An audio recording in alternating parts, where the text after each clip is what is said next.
英国嘅前首相强森去出席新冠疫情嘅调查听证会，伊承认上过看轻病毒嘅威胁，向大众来回释咧。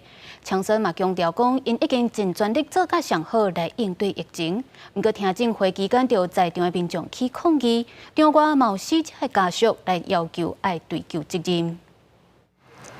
天也未光，英国前首相强森就到伦敦的听证会场地，连续2天，强森拢爱出席新冠疫情调查听证会。头一天议程进行差不多6点钟，强森一日开始先感谢医护甲公务员的付出，并且对大众回示咧。Me, the entire Whitehall establishment, scientific community included, our advisors included, that we underestimated the scale and the pace of the challenge.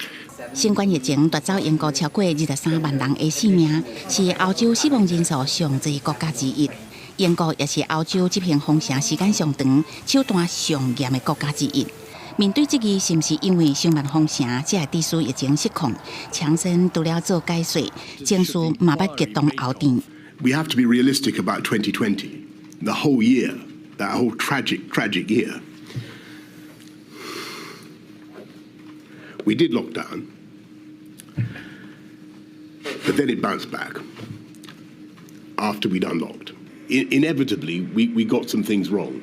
I think we were doing our best at the time, given what we knew, given the information I had available to me at the time. I think we did our level best. 听证会进行过程，有伫边仔听的民众抗议闹场，互主席制止。会场外原有一寡染病死者家属，炸新人的相片来遮，替死者听袂到你的回息的这个标语来抗议，佮要求追究责任。